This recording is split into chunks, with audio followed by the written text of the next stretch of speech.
en torno a esta relación entre metabolismo social y de crecimiento planificado. Pues yo soy Eduardo. Espera, si está, Está grabándose y hay alguien más. entró Body, ¿verdad? Uh-huh. Ah, bueno.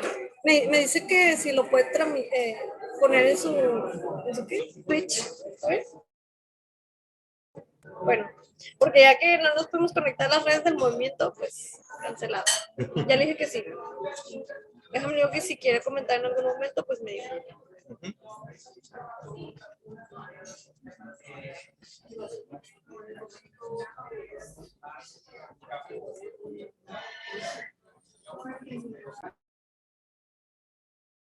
Vale, bueno, pues yo llevo alrededor de unos 10, 12 años trabajando con economías alternativas, con cooperativismo, economía social, economía solidaria, anticapitalismo, y desde el activismo en colectivos en Guadalajara, y después ya me metí a la academia como para pensar a ver las posibilidades de desarrollo económico y bueno, ahora soy profesor acá en la Universidad de Monterrey. Y quería compartirles un poco porque creo importante, sobre todo para seguir dialogando en términos científicos de la cuestión ambiental, un poco del metabolismo social y esto que le llaman de crecimiento planificado, porque una de las cosas que yo me he encontrado es que hay un montón de alternativas falsas, ¿no? Como capitalismo verde, economía circular, o sea, un montón de cuestiones que están basadas como en mitos y que necesitamos como tumbar si realmente queremos generar alternativas o pensar alternativas. Entonces, por ahí el decrecimiento, entre muchas otras propuestas, se están levantando. Y lo primero que habría que decir, pues un poco de lo que ya sabemos, ¿no? Que es como súper básico, pero a veces se nos olvida, es que la humanidad ha vivido siempre en relación con su entorno natural, con la naturaleza. Y de hecho, sin esta, pues simplemente no podemos reproducir la vida. La cuestión y la gran pregunta es si a lo largo de la historia de la humanidad nuestra relación con el entorno ha sido igual o ha sido... o cómo ha sido, ¿no? Y en ese sentido, a mí esta herramienta me parece maravillosa, que es el metabolismo social. El metabolismo viene, pues es un concepto biológico del cuerpo, donde este proceso donde transformamos elementos para obtener energía y contener nuestras actividades, pero a nivel social, yo que me enfoco al estudio de lo social, me sirve muchísimo para comprender. Y esto viene de Toledo, ¿no? De Toledo y de muchos otros, ¿no? Él como que hace una sistematización en términos de que son 5 pasos para comprender o sistematizar el algoritmo social. Iniciaríamos con la apropiación, que es esta relación con lo externo, con la naturaleza, o sea, vamos y conseguimos los peces del río, conseguimos el agua, conseguimos las manzanas de los árboles, conseguimos la madera de los árboles, nos apropiamos de la naturaleza en términos de transformarlo para que se vuelvan bienes útiles. Nosotros podemos transformar cosas, pero no pueden ser bienes no útiles, ¿no? Agarramos una madera y hacemos como una cosa así circular que no nos puede servir para nada, entonces eso lo desechamos. Pero si agarramos la madera y la transformamos en una silla, se convierte en un bien útil que después vamos a usar, ¿no? Entonces, siempre hay una transformación en unos bienes útiles de la naturaleza. A partir de ello, de que lo transformamos, lo empezamos a repartir de diferentes maneras. Yo, por ejemplo, puedo construir 2 sillas, te regalo una y me quedo con otra. Y ese ya es un proceso de circulación. Pero hay muchas otras, ¿no? Puede vender, te lo puedo intercambiar, te lo puedo regalar, etc. Estos bienes útiles los consumimos, generalmente hay una restitución de energía, nos sirve para volver a seguir como sociedad y damos desechos. La cuestión es de que estos que generalmente se convierten de nuevo en parte de la naturaleza. Entonces, ha sido históricamente, lo interesante es que esto ha sido más o menos equilibrado. Y a esto, algunos autores, como Enrique Berlet, le llaman racionalidad ambiental, ¿no? Es decir, encontramos que el metabolismo más o menos equilibrado, donde no se rompe es decir, hay suficiente, la excreción de residuos se vuelven a apropiar por la naturaleza, está basado en una racionalidad, en cómo entendemos el entorno, de una manera equilibrada, de una manera cercana, incluso de una manera hasta mítica, ¿no? Esto de los dioses, de que la naturaleza es diosa y le damos diferentes nombres dependiendo del contexto cultural, esto es parte de la racionalidad ambiental. Entonces, un metabolismo social equilibrado, es decir, donde tiene una tecnología a escala humana, donde la economía sirve para cubrir las necesidades de todas y todos, donde hay un consumo ritualístico, no solamente consumo por consumir, sino consumo porque es parte de un montón de relaciones sociales, ¿no? De cercanía, de amistad, de compadrazgo, etcétera, etcétera. Pero además las excretas, lo que se va, sí es capaz de ser, hoy le llamamos biodegradable, sí es capaz de regresar. Entonces la racionalidad ambiental tiene que ver con una vida del grupo, es decir, los grupos humanos tienen que sobrevivir sí o sí, hay un equilibrio metabólico y hay un encantamiento del entorno, es decir, le damos un sentido social a lo externo, es decir, ya sea, por ejemplo, hay culturas en este país, en el centro del país, que la naturaleza no solamente es madre, sino es padre y madre, ¿no? En la parte andina es solamente madre, la Pachamama, ¿no? O sea, le damos este sentido de que es algo más que solamente un entorno, ¿no? Y donde los instrumentos pues son supeditados. La tecnología no es el sentido de vivir, sino que es solamente una herramienta más para seguir la cuestión de la vida. Y esto ha sido así a lo largo de la historia de la humanidad, exceptuando en muy poco tiempo histórico, un abrir y cerrar de ojos en la historia de la humanidad, que es más o menos en la Revolución Industrial, a mediados del siglo XIX. Y a partir de ahí empieza a haber un cambio, que ahora les platicaré un poquito más, pero este cambio llega a los años 70 del siglo XX con el comienzo de una crisis ambiental que ya conocemos, hasta la crisis ambiental total que vivimos el día de hoy.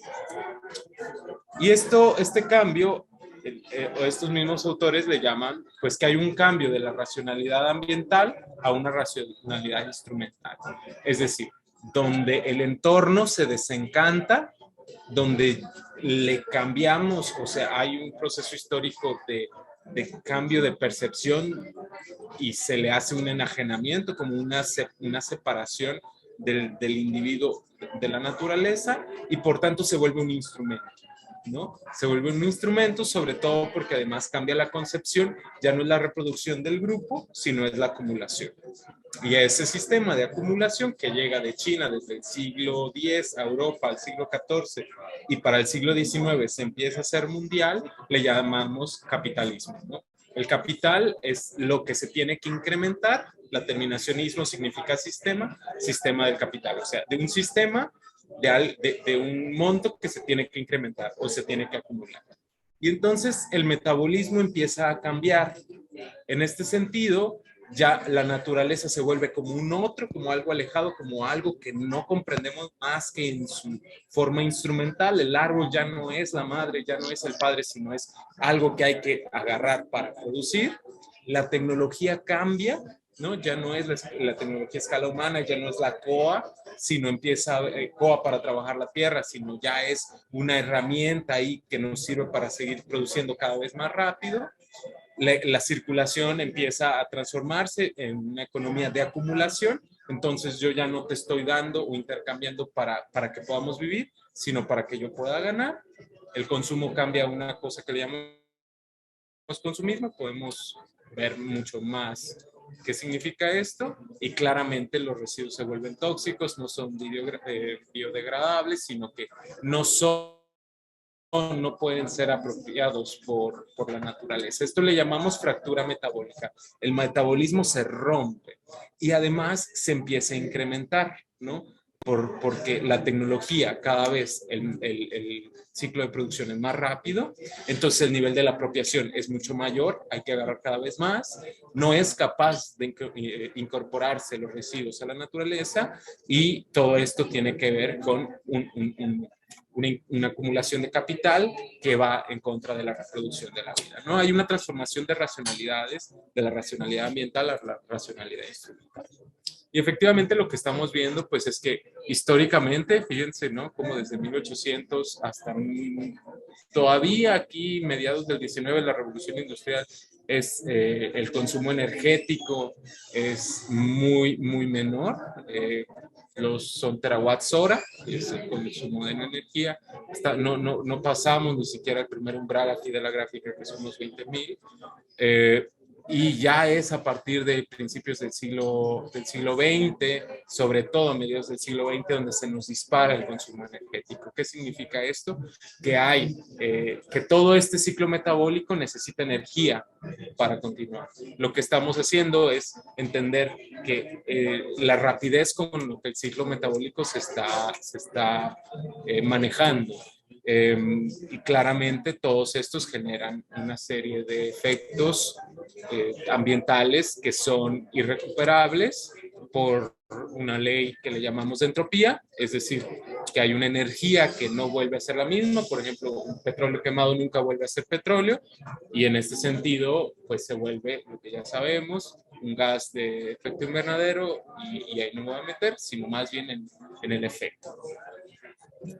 Lo que vamos a encontrar, además de que se está incrementando el metabolismo social y el consumo de energía total, es que está ligado al incremento de la economía. Es decir, esto lo podemos entender desde los crecimientos económicos con el crecimiento económico, que es el producto mundial, ¿no? De producción mundial, con el consumo energético, pues va en una línea ascendente siempre, y además entendemos que en los momentos en los que la producción mundial ha disminuido, también el consumo de energía, específicamente de petróleo, ha disminuido. Entonces entendemos que hay una correlación directa entre energía y crecimiento económico, que significa pues un incremento o disminución de los niveles del metabolismo social. ¿Esto qué significa? Pues que nos ha llevado a diversas crisis, ¿no? Es decir, el planeta tiene límites, o sea, tenemos límites planetarios claros, desde los años 70 se nos ha dicho.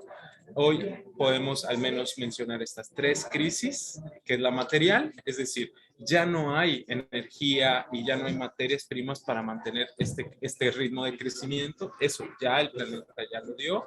Ya tenemos varios picos, desde el pico del petróleo, donde ya no se puede extraer más, hasta el pico del cobre, el pico del estaño, el pico del níquel, etcétera, etcétera. Y vamos a llegar en su tiempo al pico también del litio, y eso, o sea, ya no hay manera de seguir reproduciéndolo.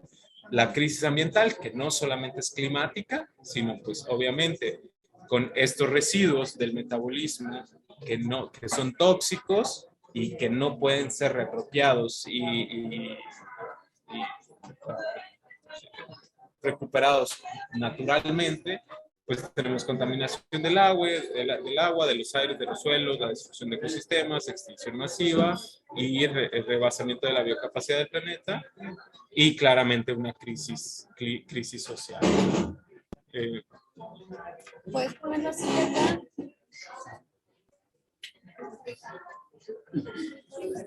Bien, Alfredo, ¿puedes poner la silla acá? yo me muevo, mira. Igual nomás voy por un cafecito. Ah, sí.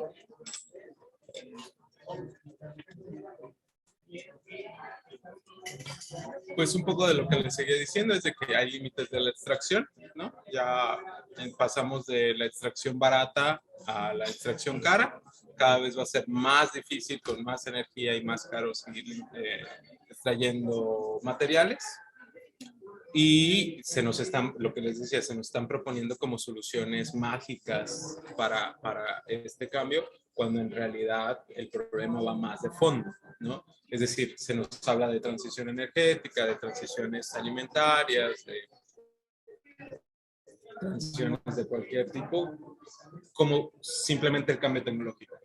Y eso es totalmente falso. Es decir, un cambio de tecnología no nos va a llevar a un cambio sustentable. Y en este sentido, ¿por qué? Porque lo que no se está cuestionando cuando les hablan de economía verde, economía circular, transición energética, es que lo que está siendo insustentable es los niveles de consumo y los niveles de producción. Cuando no se hable de crecimiento ilimitado en un planeta finito, entonces no estamos hablando de una real alternativa. En este sentido, pues el nivel de luces, el nivel de producción, el nivel de consumo de agua, de gas, es insustentable, aunque se cambie la tecnología por alguna más eficiente. No hay capacidad, no hay capacidad material en la Tierra para sostener transiciones con esta misma capacidad de consumo, cantidad de consumo. Y esto, ¿y por qué es así, no? O sea, tendríamos que hablar del por qué llegamos, cómo llegamos a este punto.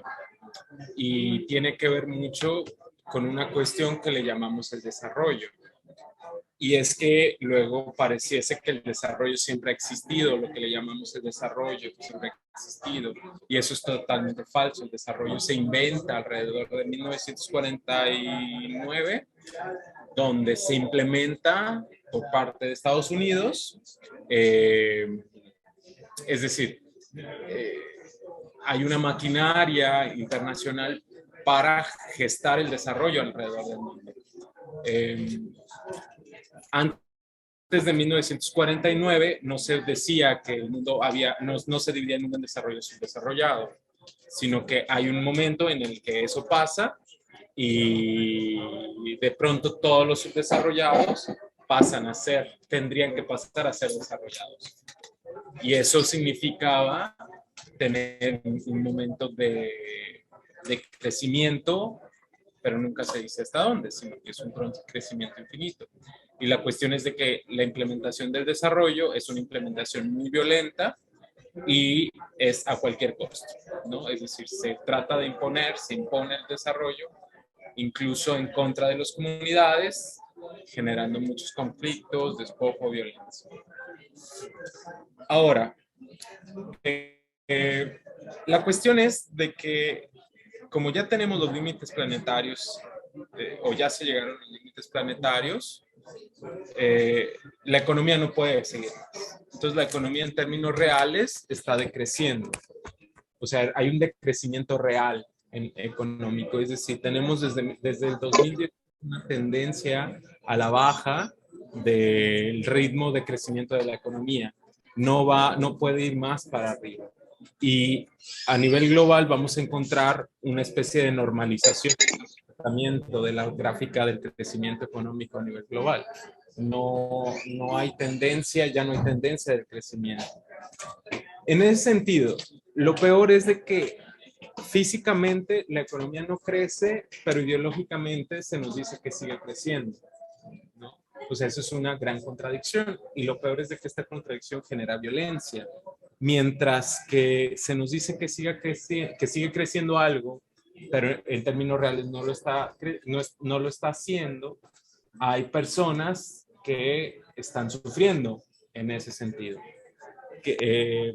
Y eso pues lo vemos muy claro en términos de desigualdad, ¿no? Es decir, hay cada vez menos para acaparar. Sí. No sé. Estoy yo. Hay cada vez menos para acaparar y entonces hay un incremento en la violencia en términos de la disputa por la producción mundial, ¿no? Y eso se ve claramente aquí en las gráficas, ¿no? El patrimonio privado ha ido incrementándose a lo largo de los años a costa del patrimonio público. Es decir, los privados cada vez están quedándose más a costa de la producción de todas y todos. Esto, bueno, pues es claramente los niveles de desigualdad siguen creciendo, ¿no? No es un dato que es nuevo para ustedes. La cuestión es de que tenemos que replantear la cuestión del decrecimiento, porque el decrecimiento ya está sucediendo. No es una cosa ficticia, sino que como ya no estamos creciendo, pues más bien tenemos que hablar de quién tiene que decrecer y quién no tiene que crecer, porque luego hay un discurso en los debates mismos del decrecimiento que todos debemos de decrecer, cuando eso es una mentira, porque hay gente que no llega a un umbral mínimo de consumo para una vida digna, mientras que los que tienen mucho, esos no están diciendo nada de crecer. Pues. O sea, pero yo me confundí. Se supone que ya estamos decreciendo, la economía está decreciendo naturalmente, pero en la narrativa se nos menciona que está creciendo. Pero mi duda es, si está decreciendo la economía de forma natural, ¿cómo es que aún así ciertas personas están sumando muchas ganancias de dinero? O sea, o lo que yo entiendo es que sí hay un crecimiento económico, pero es desigual. ¿O realmente estás diciendo que sí hay un decrecimiento natural económico a nivel mundial? Bueno,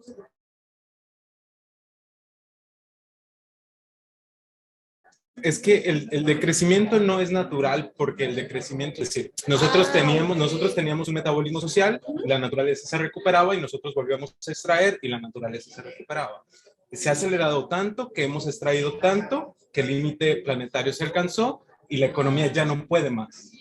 Okay. Entonces, los ritmos, si tú ves la gráfica, los ritmos de crecimiento van para abajo. Sobre todo tiene que ver con la pandemia. O sea, en términos reales, sí estamos decreciendo. Ya entendí.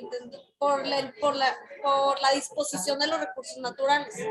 Por el la nivel, falta de disposición, ¿no?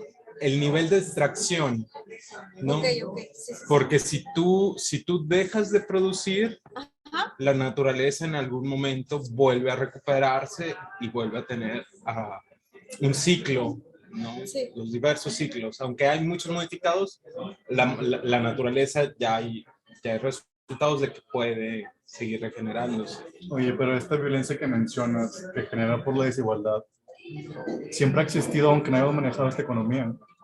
O sea, yo creo que antropológicamente siempre ha habido cuestiones rezagadas de exiliados de la tribu, en cuestiones monárquicas.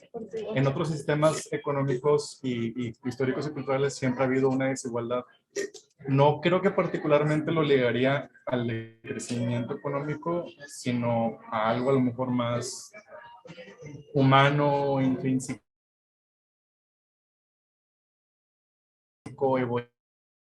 egoísta, no sé, lejos. Yo no diría que es por el decrecimiento, sino por el capitalismo. Ajá. Y es que es diferente la desigualdad creada por el sistema económico a la desigualdad de otras configuraciones de matrices civilizatorias. Por ejemplo, cuando tú dices, ¿no? Pensando en el mundo feudal, cuando alguien era desterrado, tenía que haber cometido ciertas faltas para hacerlo, ¿no? Para que haya sido, en ese sentido, quitado de su tierra, le hayan quitado su tierra. Y eran faltas graves, porque independientemente de la estratificación de la sociedad, o sea, bueno, igual pensemos mejor en los tlaxcaltecas o el Imperio Mexica, le reciben tributos de todos, y pues había una desigualdad, ¿no? Porque tienes que pagar un chingo de tributos, tu economía de tu aldea estaba jodida, y pues por eso nos traicionaron los tlaxcaltecas o los mexicas, ¿no?